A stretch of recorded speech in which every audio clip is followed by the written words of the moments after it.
Hello and welcome to Geopolitics and International Relations vlog. And today I have joined by a very special guest from Thailand, Bangkok, Mr. Kriengsak Chareonwongsak. He is a senior fellow with the Howard University, and he is also chairman at the National Building Institute, Thailand. Thank you very much, Chareonsak, for joining me. Very happy to be with you again, Malik. So let me directly go to the political chaos in Thailand. That the Constitutional Court has suspended the Prime Minister of Thailand, Shinawatra. So how you see this political crisis in Thailand? I think this is an inevitable problem because the Prime Minister have been found out that the former Prime Minister of Cambodia, the Senate President of Cambodia, Hun Sen, has leaked the phone conversation and the content that she has been talking to the former Prime Minister of Cambodia is can be interpreted in a very, very negative way by the Thai populace, and therefore she had a hard time explaining. Popularity dwindled down to the lowest ever. I have conducted some poll nationwide for a few times during her prime ministership, and her poll has gone down steadily. In the beginning, it wasn't big in any way, but this time it's even worse. It's far worse than any other time, and she's the lowest in number of acceptability. So this is therefore is inevitable when someone petition the Constitutional Court to make some kind of judgment whether you wanted to accept the case, and the court have accepted the case, and therefore it's inevitable that the formality will come through eventually in maybe a couple of weeks' time. So the Prime Minister is on the way out. But fortunately, she have asked to sworn in the cabinet. And then the acceptance from the royal acceptance for swearing in is on the 3rd of July, but the acceptance for her to bring the cabinet in terms of in the Royal Gazette, the announcement was on the 1st of July at 3 a.m. in the morning. And then that day, in the morning of that day and afternoon of that 1st of July, the same day, the Constitutional Court put her out.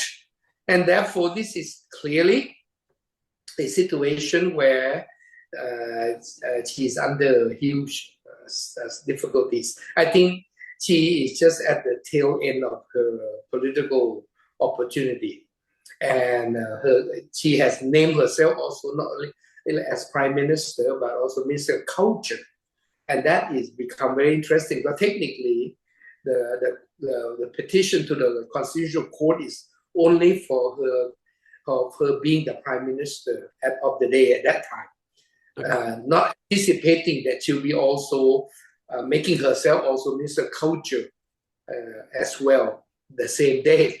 And therefore now, technically, she still can be the Minister of Culture, but there is another petition already going on today asking to also remove her with the same ground or problem for Minister of Culture too. So I think this final verdict eventually will come forward, and I think she's on her way out. Not only from this current government, but most likely the formality may take a little while, but eventually her career may end. Okay, so just let me know if we see in the last 2 decades the politics in Thailand has been revolved around different kind of these scandals that the people elect the politicians to the prime minister office, but then subsequently whether it's the constitutional court or whether it is the corruption charges or whether it is some other reasons. So the political chaos has been created. So how you see this, that how this affect this political chaos to the country overall political system?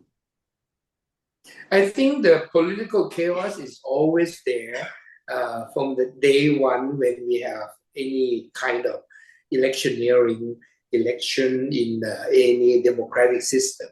There is chaos before the contest, during the contest, after the contest, forming government. Every democracy around the world have chaos in some way. But if you allow some room to be attacked, then it will come forward. But therefore, the chaos is there. But the issue on legal warfare, which is happening, in fact, has always been there, but not used often, and never been paid big attention to that part. But today, it seems that legal warfare is being used a lot more, not only in Thailand, but even in the US.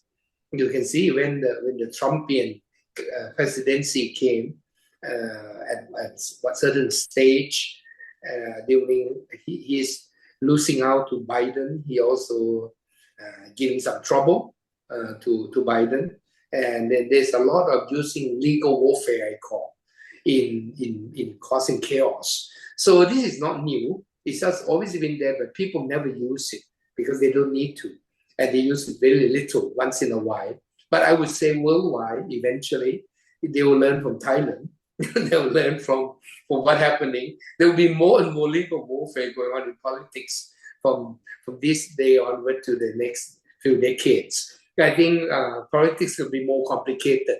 It's not going to be just straightforward. People have deep leniency, allowing your friends who are your political on a different side to form government and let them carry on, and you gentlemanly scrutinize them in censor debate in parliament in the past, and sometimes we were a little bit heavy-handed by bringing corruption charges to them and bring them down. If they're not blatant, then you let them go, but if they're blatant, you bring them down. So all this is there.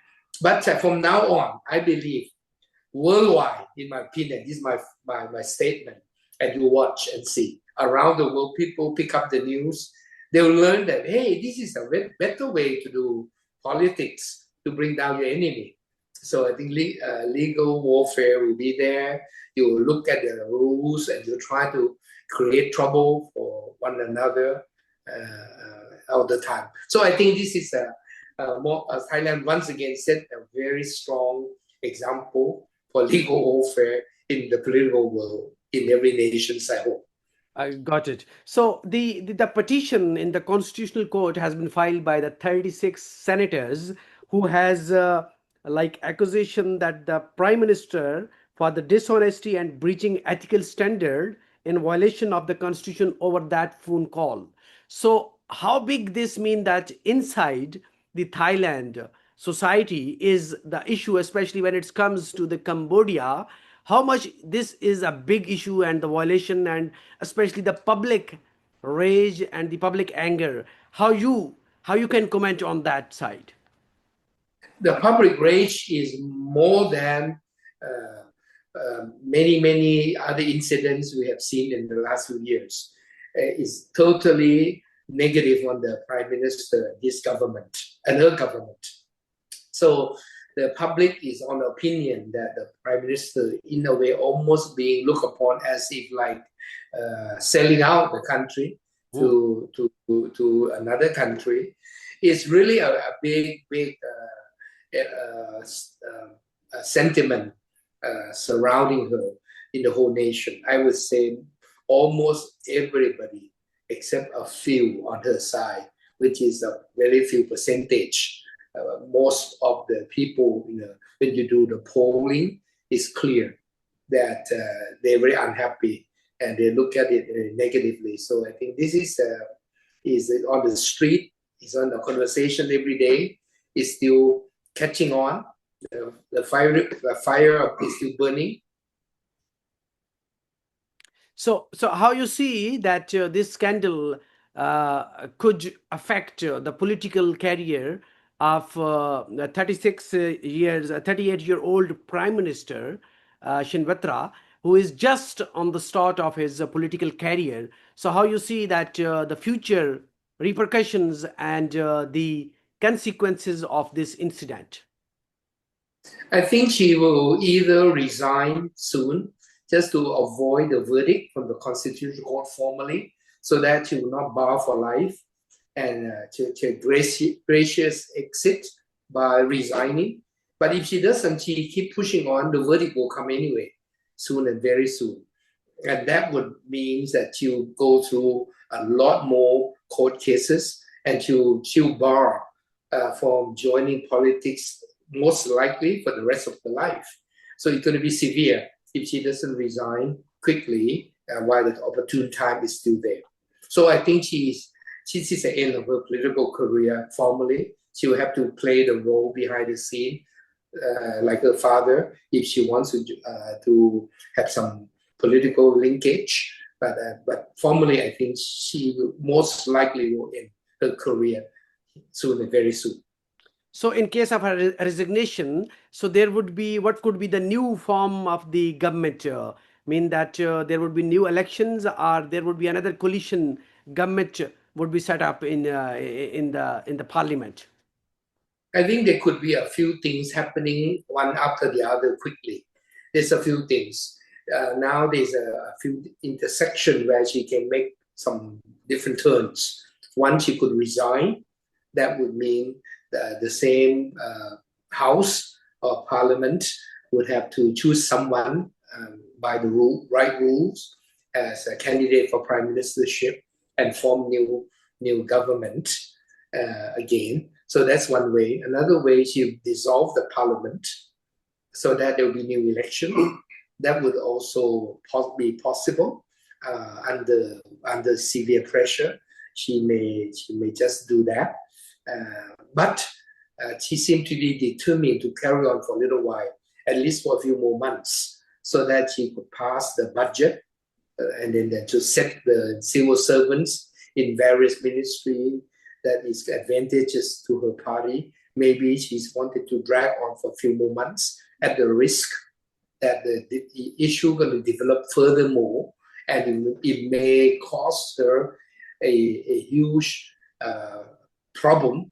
It may all the way go to a coup d'etat that may come.